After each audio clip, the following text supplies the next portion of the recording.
An emergency response plan is designed to ensure the safety and well-being of all participants during a research field trip. It is crucial that all members are familiar with the plan and understand their roles in case of an emergency.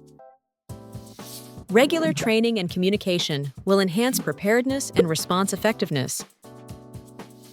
Emergency contact information should include trip leader contact, local emergency services, nearest hospital, Columbia University Department emergency contact, public safety, environmental health and safety, and the local embassy or consulate. Emergency procedures should be included in the plan. For medical emergencies, assess the situation and provide first aid if trained. Call local emergency services, provide the address and nature of the emergency. Notify the trip leader and follow their instructions. Finally, document the event and any actions taken. The plan for natural disasters, earthquakes, floods, etc., should include follow local emergency protocols, for example, evacuate to higher ground during floods. Stay informed through local news or alerts. Assemble at a predetermined safe location. In case of accidents, vehicle, hiking, etc., ensure the safety of all participants. Call local emergency services for help if necessary. Provide first aid and document the incident. If there is a lost participant, conduct a head count immediately. Search the immediate area and designated meeting points.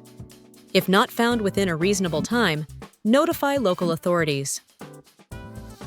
In case of violent or threatening situations, remain calm and assess the situation. If it is safe, remove yourself and others from the area. Call local authorities and notify the trip leader. A communication plan is an essential part of being prepared in the field. Establish a communication hierarchy, who to contact first. Ensure all participants have a list of emergency contacts. Use group messaging apps or walkie-talkies for quick communication. Designate a meeting point for all participants in case of separation. Training and preparedness for all participants is a must. Conduct a pre-trip safety briefing covering emergency procedures.